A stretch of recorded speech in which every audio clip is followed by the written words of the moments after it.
मुझे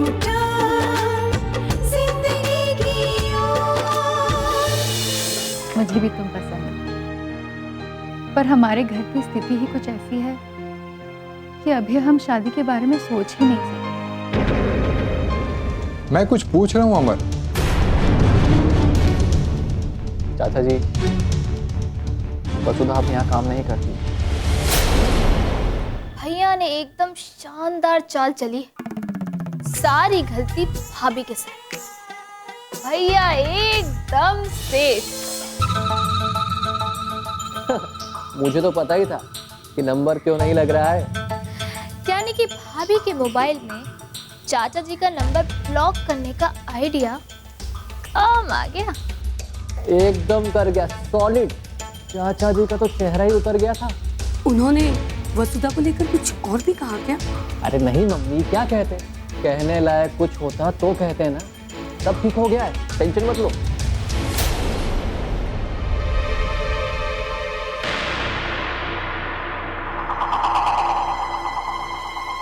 ठीक तो नहीं लग रहा मुझे कुछ। तेरे चाचा जी ने वसुधा के बारे में कुछ नहीं कहा, क्यों?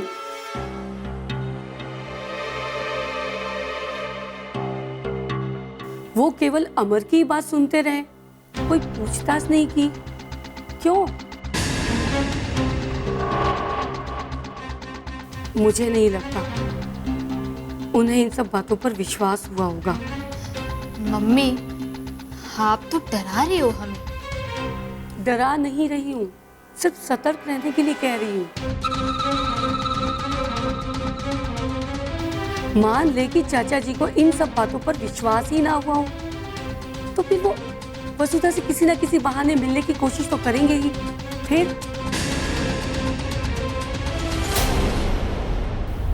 तो सच्चाई सामने आ ही जाएगी। हाँ तो सच तो है, भाभी ने बेचे थे कंगन छुपा के, इसमें क्या गलत बोला हमने? पर कंपनी छोड़ने वाली बात तो गलत कही है ना। वसुधा ने अमर की वजह से नौकरी छोड़ी है, ये तो नहीं कहा ना। इसका मतलब चाचा जी हम लोगों से भी पूछताछ कर सकते हैं? जरूर कर सकते हैं, इसी बात की तो चिंता हो रही है मुझे। मम्मी, क्यों ना हम लोग कुछ दिन के लिए बाहर घूमने निकल जाएं? जब मामला ठंडा हो जाएगा तब वापस आ जाएंगे। नहीं बेटा, ये गलती हमें नहीं करनी है। चाहे जो भी हो, हमें सामने रहना है। हमारे पीछे से तेरे पापा भी चाचा जी को भड़का सकते हैं। वो तो वसुधा के बड़े हितैषी हैं। और फिर हमारे पीछे से तेरे चाचा जी ने वसुधा की सारी बातें जानकर कोई बड़ा फैसला कर लिया वसुधा के हक में, तो हमें तो पता ही नहीं चलेगा।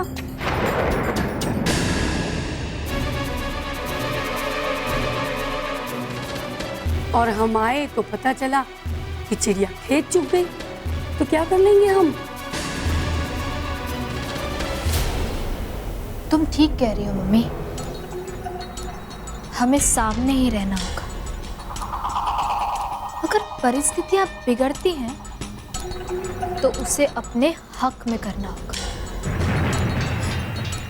अब हमें चाचा जी के अगले कदम का इंतजार करना होगा, तभी हम सोच पाएंगे कि हमें क्या करना है।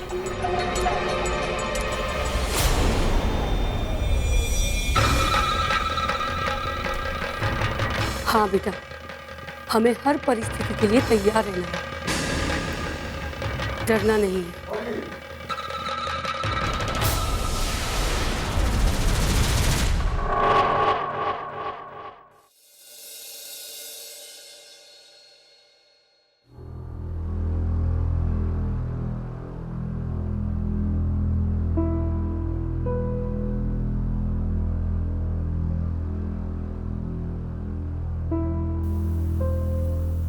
मम्मी जी, मुझे आपसे कुछ बात करनी है। हाँ बेटा, बोलो।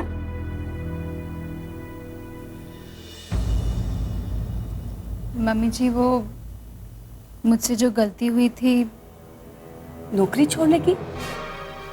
अब तुम उसके बारे में मत सोचो। मिट्टी डालो उस पर।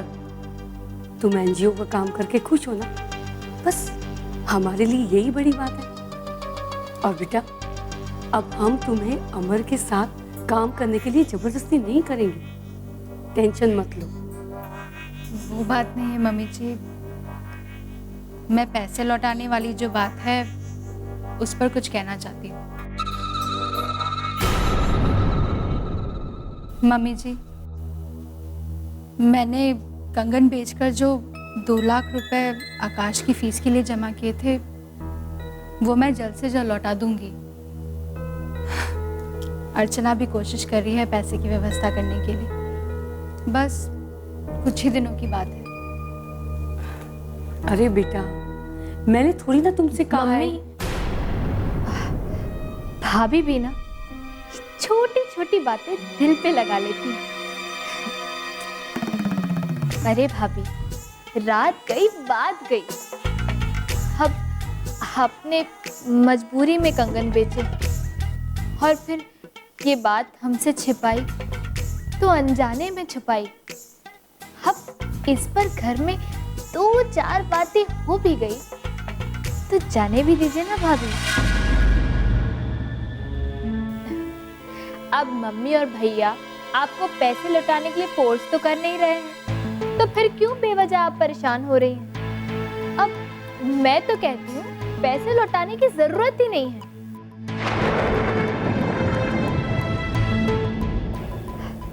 आखिर अपनों के ही तो काम आए हैं वो पैसे।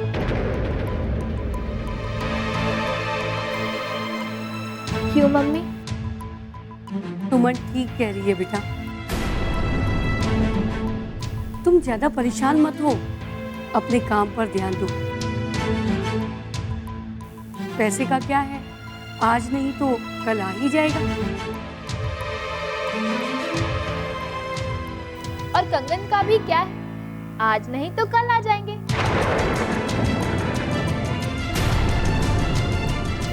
आप देखिएगा, भैया आपको उससे भी ज्यादा अच्छे कंगन दिलवा देंगे। वो तो ठीक है सुमन, पर पैसे तो मुझे वापस करने ही होंगे।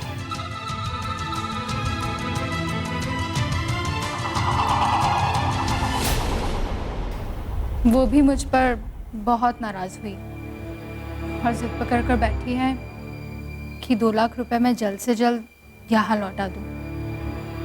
वो तो खुद पैसे की व्यवस्था करने की कोशिश कर रही हैं। अब ये माँ जी भी ना अब छोटी छोटी बातों को दिल पे लगा लेती हैं। हाँ, अब उन्हें लग रहा होगा कि आपको ससुराल में इस बात को लेकर परेशानी हो रही होगी, इसीलिए चिंतित हो रही हैं। अब एक बार उसे तसल्ली हो जाए ना कि आपको यहाँ कोई परेशानी नहीं है, कोई दिक्कत नहीं है।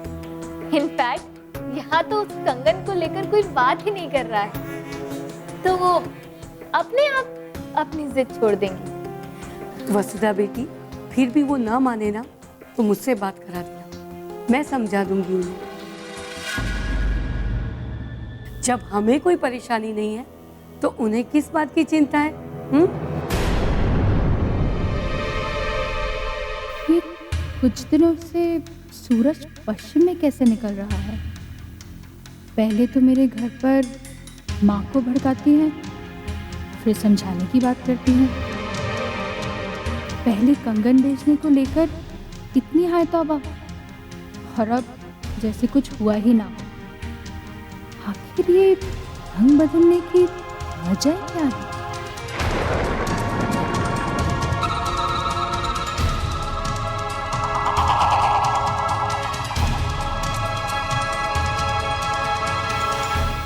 भाभी, इतना मत सोचिए।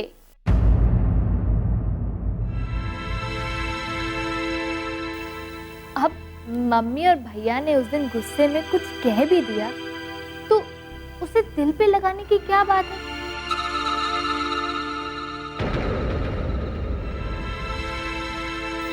अब छोटी मोटी खटपट तो हर घर में होती है, लेकिन उसी खटपट के बाद जो प्यार होता है ना, तो और भी ज्यादा बढ़ जाता है।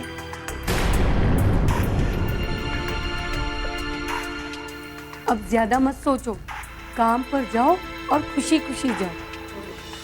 ठीक है मम्मी जी, मैं माँ को समझाने की कोशिश करती हूँ। और अगर वो फिर भी ना माने तो मुझसे बात करा देना, मैं उन्हें समझा दूंगी। जी, चलती हूँ।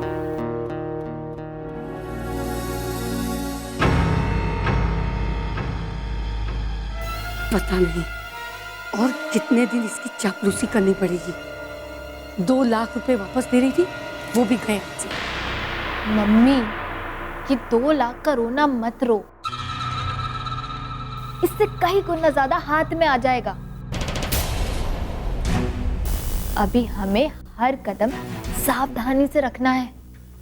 हमें हर हाल में भाभी को खुश रखना ही होगा, ताकि अगर वो चाचा जी से मिल भी ले ना, तो हमारी शिकायत ना करे चाचा जी से।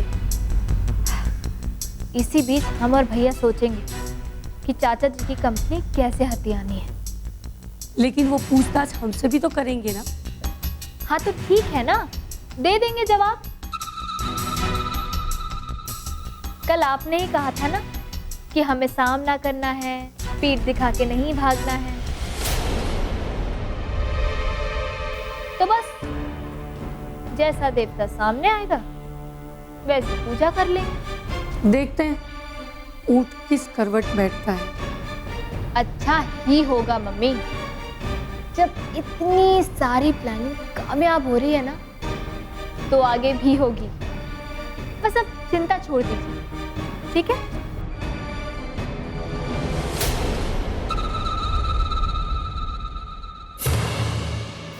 चिंता कैसे छोड़ दूं? जब तक जायदाद पूरी कब्जे में नहीं आ जाती, चिंता तो लगी ही रहेगी। चाचा जी, मैं आपकी परेशानी समझ रही हूँ, लेकिन आप जल्दबाजी में कोई भी रिश्ता मत देखिए। अपनी पोती के लिए बहुत ही ठोक बजा का लड़का देखिएगा। कहीं ऐसा ना हो कि शादी के बाद जो तकलीफें मुझे झेलनी पड़ी वही आपकी पोती को भी झेलनी पड़े। गरीब की लड़की को तो हर कोई सताता है चाचा जी, और अगर लड़का भी गलत मिल जाए तो वो ना घर की रहती है ना घाट की। बेटी, लगता है तुम्हारे साथ बहुत बुरा व्यवहार हुआ है ससुराल में। क्या हुआ है? क्या किया है उन्होंने तुम्हारे साथ? अब क्या बताऊं चाचा जी, छोड़िए। जितना उन सब बातों को याद करती हूँ उतनी ही तकलीफ होती है।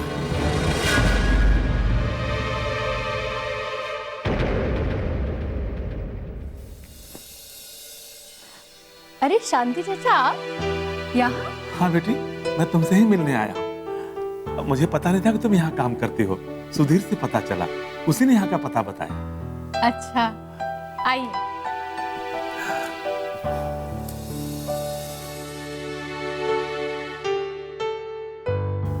बैठिए चाचा। और बताइए, कैसे हैं आप? और दिव्या कैसी है? वसुधा बेटी, वो सब बाद में। पहले मुझे ये बताओ कि तुमने अपनी ही कंपनी में काम क्यों छोड़ दिया? सुधीर से भी मैंने पूछा था, उसने कुछ नहीं बताया। ऐसा क्या हो गया था? अब क्या बताऊं चाचा आपको, मैंने जो कुछ भी किया सबकी भलाई के लिए ही किया है। लेकिन बेटी, इसमें तुम्हारी भलाई कहाँ है? कहाँ तुम्हारी खुद की घर की कंपनी, कहाँ ये एनजीओ जहां 4 लोगों को जवाब देना पड़ता होगा? नहीं शांति चाचा, यहाँ सुकून है, शांति है, जो वहां खत्म हो गई थी। आपके जाने के बाद रोज ऑफिस में किसी न किसी बात से हमारे बीच टकराव होने लगा था। आपकी खाली कुर्सी भी मुझे बार बार कचोटती रहती थी। सुधीर, करिश्मा, नूर और भी ऑफिस स्टाफ खुश नहीं थे।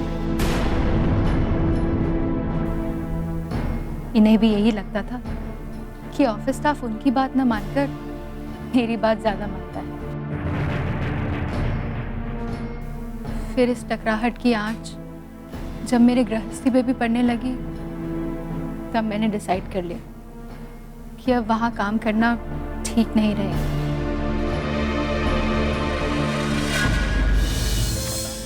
एक ऐसे घर की बेटी को कौन अपने घर की बहू बनाना चाहेगा जिसके माँ बाप ही ना हो?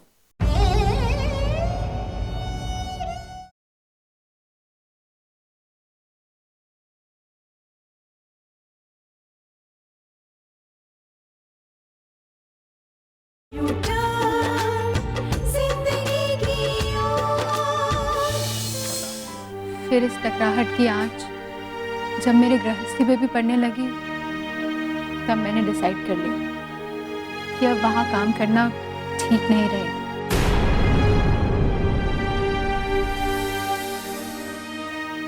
और अच्छा ही हुआ चाचा, वो अपने काम से खुश है और मैं अपने।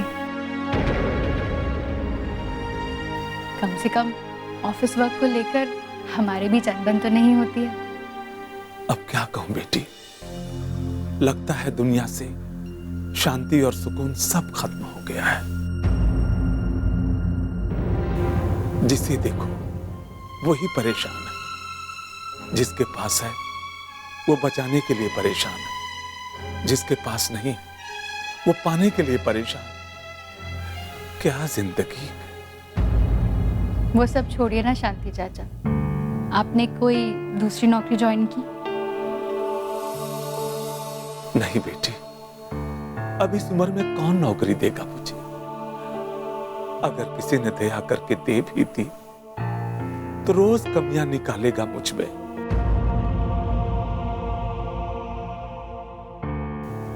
मैं तो यहां दिव्या के लिए आया था तुम्हारे पास। उसकी शादी को लेकर मैं बहुत ज्यादा परेशान हूं। तुमसे बात करके थोड़ी उम्मीद बंधी थी, लेकिन फिर तुम्हारा भी फोन नहीं आया। तुमने बात तो किया था ना अपने फूफा जी से? हाँ चाचा, बात तो की थी, पर फूफा जी की तरफ से कोई जवाब ही नहीं आया। मैं तो पहले से ही जानता था बेटी कि यही होगा। एक ऐसे घर की बेटी को कौन अपने घर की बहू बनाना चाहेगा जिसके माँ बाप ही ना हो, जिसको उसके बूढ़े दादा ने पाला पोसा। एक तुम थी कि मैंने तुम पे यकीन कर लिया। कोई दूसरा होता तो उसे झूठा आश्वासन देने से भी मना कर देता। ऐसा नहीं है शांति चाचा, मैंने फूफा जी को तो मना लिया था, पर सिर्फ उनके मानने से बात नहीं बनती ना। बुआ जी को मनाना था और सबसे बढ़कर मेरे भाई रौनक को मनाना था इस शादी के लिए। मुझे सिर्फ रौनक की तरफ से ही डर था। मैंने सोचा था कि मैं बुआ जी, फूफा जी सबको मना लूंगी, लेकिन इसी बीच उनका ट्रांसफर हो गया और वो दूसरे शहर चले गए। मेरी बात ही नहीं हो पाई उनसे। मैं सब समझता हूँ बेटी, सबकी अपनी परेशानी होती है। तुमने इतनी कोशिश तो की, लोग तो इतना भी नहीं करते। शांति चाचा, आप मुझे थोड़ा समय और दीजिए, मैं फूफा जी से एक बार फोन पर बात करूंगी। रौनक को फिर से शादी के लिए मनाने की कोशिश करूंगी। और अगर वो नहीं माना तो मैं कोई और अच्छा लड़का ढूंढने की कोशिश करूंगी। नहीं बेटी, तुम्हारा बार बार फूफा से बात करना अच्छा नहीं होगा। तो क्या हुआ, तुम आज ही फूफा जी से बात कर लो ना। नहीं मिल सकती।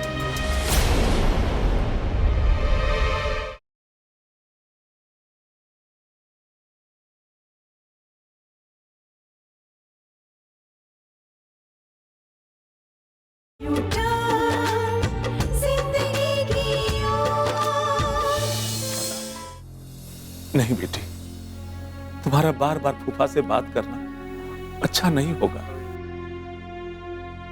उन्हें यही लगेगा कि मैं तुम पे दबाव बना रहा।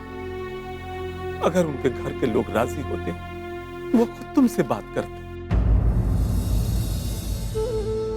घर के अंदर 10 तरह की बातें होती है बेटी। गरीब घर की लड़की, इसके माँ बाप नहीं,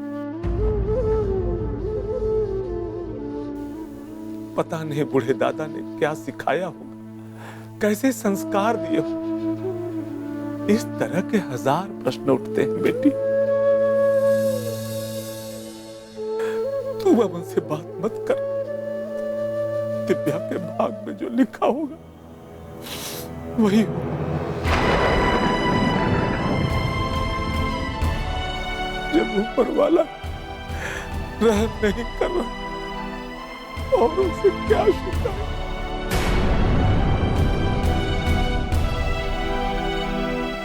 चलता हूं बेटा, खुश रहो।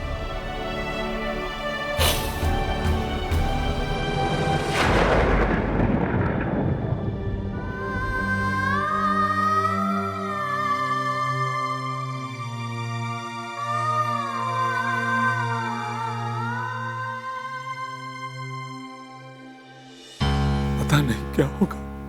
रोज रोज दिव्या की नजरों में मरने से अच्छा मैं खुद को खत्म कर। शिल्पी, ये कौन है? ये शांतिलाल जी हैं, वसुधा से मिलने आए थे। शांतिलाल जी। शिल्पी, मैं अभी आती हूँ। हाँ।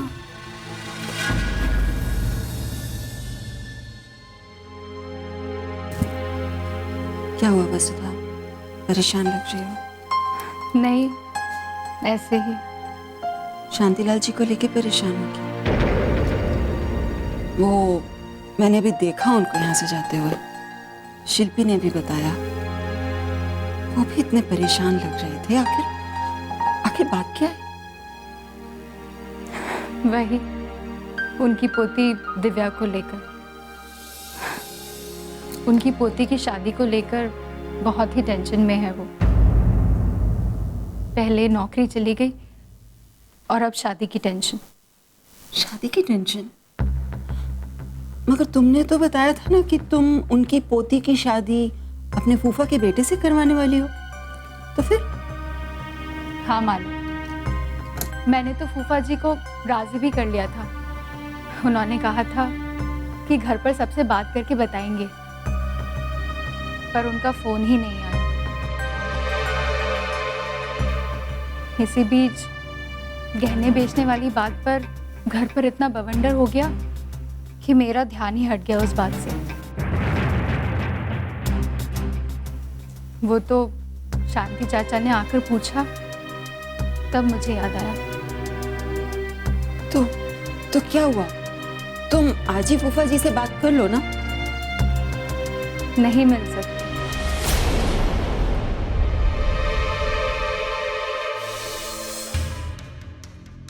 हम गए तो वसुधा को मौका मिल जाएगा।